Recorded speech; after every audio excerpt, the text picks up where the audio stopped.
Hello students, let's continue our eighth chapter of geography, human environment, interactions, the subtropical and the tropical regions. In our first video we have done the tropical region, that is Amazon basin, and in our next video we are going to start subtropical region, that is Ganga Brahmaputra basin. The tributaries of river Ganga and Brahmaputra. The tributaries of these rivers form Ganga Brahmaputra basin in Indian subcontinent. It lies in the subtropical region that is situated between 10 degree and to 10 degree 30 degree and means 10 degree north to 30 degree north. The tributaries of river Ganga like Ghagra, the Son, Chambal, Ghandak, Kosi, and the tributaries of Brahmaputra river, those are Tista and Meghna. The names of Brahmaputra tributaries are not mentioned here, so I am going to tell you. The tributaries of river Brahmaputra are Tista and Meghna. These tributaries together formed Ganga Brahmaputra basin in Indian subcontinent. The plains of the Ganga and the Brahmaputra, the mountains and the foothill of Himalayas and the Sundarban Delta, these are the main features of this basin. The Oxbow Lakes dot the plain areas. Here this area is dominated by monsoon climate. Monsoon climate यहाँ पे होता है. The monsoon rains from mid-June to mid-September. Here the summers are hot and the winters are cool. Now the basin area has varied topography. Ganga Brahmaputra basin has not the even area. This is the varied areas. The environment plays the dominant role in the distribution of the population. In all the areas, the basins, the number of population is not same. The environment plays a dominant role. किस जगह पे कितनी population होती है. The mountain areas with steep slopes have inhospitable terrain. जो mountain areas होते हैं वहाँ की स्टीप स्लोप्स होती हैं, इसलिए वहाँ पे जो है कम लोग वहाँ पे रहते हैं. जो प्लेन एरियाज़ होते हैं this provides the most suitable land for human habitation because the soil is fertile. Plain areas होता है, सॉइल फर्टाइल होती है. एग्रीकल्चर यहाँ के लोगों का मेन ऑक्यूपेशन होता है. यहाँ के लोगों को एग्रीकल्चर के लिए लैंड फर्टाइल मिल जाती है, बारिश प्रॉपर होती है. प्लेन एरिया होने की वजह से डेवलपमेंटल एक्टिविटीज़ यहाँ पे ज़्यादा होती हैं, जिस वजह से जो प्लेन एरिया होता है वो मोस्ट पॉपुलेटेड एरियाज़ होते हैं. No because the main crop here grown is paddy, तो paddy requires sufficient water, so it is grown in the areas where the amount of water or the amount of rainfall is high. Wheat, maize, sorghum, gram और millets यहाँ की main crops हैं. Cash crops भी यहाँ पे उगाई जाती हैं like sugar cane and jute.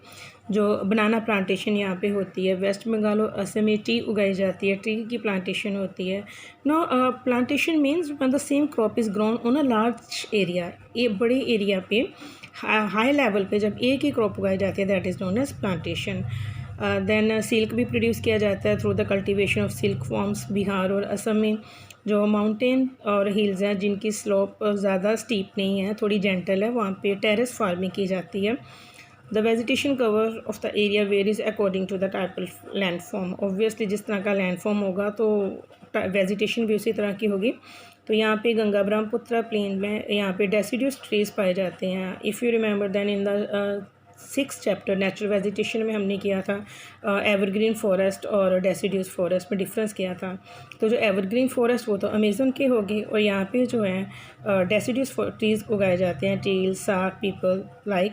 तो थिक बैम्बूज यहाँ पे उगाए जाते हैं. जो delta area that is covered with mangrove forest, mangrove forest यहाँ पे होते हैं. तो बहुत सारे जो उत्तराखंड, सिक्किम और अरुणाचल प्रदेश के पार्ट्स हैं वहाँ पे कॉनिफरस ट्रीज़, पाइन, देवदार, फीर वगैरह यहाँ पे होते हैं बिकॉज ये the climate is cool and the slopes are steep. तो यहाँ पे इस तरह के जो प्लांटेशन है वेजिटेशन है ऐसी होती है. There is a variety of wild life in the basin. बहुत सारी वाइल्ड लाइफ यहाँ पे हैं. Elephant, tiger, deer, monkey mostly common are here. The one-horned rhinoceros are found in Ganga Brahmaputra plains. Delta areas में Bengal tiger, crocodiles, alligators यहाँ पे पाए जाते हैं. एक्वेटिक लाइफ यहाँ पे मीन्स जो वाटर एनिमल्स हैं that are abundant in the fresh river waters और लेक्स में, बे ऑफ बंगाल में. तो most popular variety of fish जो है जैसे रोहू है, कैटला, हिल्सा यहाँ पे वो पाई जाती हैं. And fish and rice is the main staple diet of the people living here. इसके बाद एक छोटी सी स्टोरी आपको आपके बुक में दी गई है एक फ़िशरमैन की। His name is Vinod and he is a fisherman. तो वो बताता है कि वो बिहार के मटवाली मॉन विलेज में रहता है। बहुत ही हैप्पीली वो रह रहा है क्योंकि उसके जो फेलो फ़िशरमैन हैं, उसके फ्रेंड्स हैं रविंद्र, किशोर, राजीव और दूसरे, तो उन सब ने मिलके जो है वो लेक साफ़ की हुई है और उसमें वो बहुत सारी फ़िश की अलग अलग वैरायटीज़ की कल्टीवेशन करते हैं, फ़िश पालते हैं क्योंकि वो लेक जो है वो बिल्कुल क्लीन है उनकी एफ़र्ट्स के कारण। तो वहाँ पे बहुत ही फ़िश की अच्छी कल्टीवेशन होती है। लैंड बहुत फर्टाइल है और डिफरेंट क्रॉप्स भी वो वहाँ पे उगाते हैं और फ़िश इतनी हो जाती है कि उनके खाने के साथ साथ वो फ़िश का बिज़नेस भी करते हैं।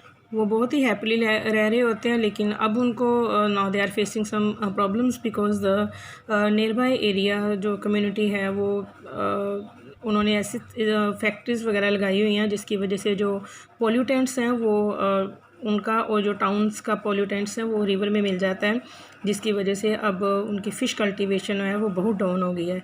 It means with the cleaning of water fish cultivation was good, but because of the pollutants included in the lakes, तो उनकी जो फिशरमैन होते हैं उनकी लिवलीहुड पे बहुत इफेक्ट पड़ता है।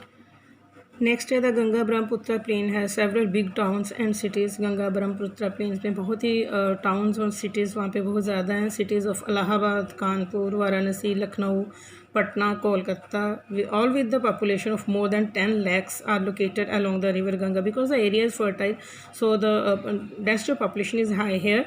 The wastewater from these towns and industries is discharged into rivers. In towns का और industries का जो waste water है वो इन rivers में discharge किया जाता है, तो this leads to the pollution of rivers। इनकी वजह से जो rivers है वो बहुत ही pollute हो गई हैं। All the four ways of transport are well developed in Ganga Brahmaputra basin because the plain area is here, so means of transport are well developed here. Roadways and railways are very developed here. Waterways is an effective mean of transport along with the rivers. Kolkata is an important port on the river Hooghly. Hooghly river में कोलकाता एक बहुत ही important port है। Port means जहाँ पे seize reverse के through ये जो business वगैरह किया जाता है। The plain area has also large number of airports. Airports भी यहाँ पे बहुत ज़्यादा हैं। टूरिज़म यहाँ का मेन एक्टिविटी है। Taj Mahal which is 7 wonders of the world is here. तो it is situated on the river Yamuna in Agra. Allahabad जो है that is on the confluence of river Ganga and Yamuna. Confluence means जहाँ पे गंगा और यमुना आपस में मिलती हैं रिवर्स, वहाँ पे इलाहाबाद सिटी है। बुद्धिस्ट स्तूपास उत्तर प्रदेश और बिहार में यहाँ पे एक टूरिज़म के लिए इम्पोर्टेंट एक्टिविटीज़ हैं। लखनऊ विद इमामबाड़ा ये जो चर्च वगैरह, और असम में काजीरंगा जो नेशनल पार्क्स हैं और वाइल्ड लाइफ सेंचुरीज़ हैं अरुणाचल प्रदेश की। तो ये बहुत ही एक ट्राइबल कल्चर और इन लोगों का जो है दीज आर द प्लेसेस जो लोगों के को विज़िट करने के लिए इंसिस्ट करते हैं, इनसे अट्रैक्ट होकर लोग विज़िट करने आते हैं। तो अब हमने देखा कि जो फ़िशरमैन है वो इन एरियाज़ में जो रहते हैं कोस्टल एरियाज़ में, उनके लिए मेन ऑक्यूपेशन फ़िशिंग होता है। जैसे हमने विनोद की स्टोरी में देखा because of the pollutants release in the lakes, तो उनकी लिवलीहुड पे इम्पैक्ट पड़ता है। So we should try to clean this things. We should try to clean the environment by disposing the wastage properly. With this, we'll finish our chapter. I hope you understand this. Okay, have a good day.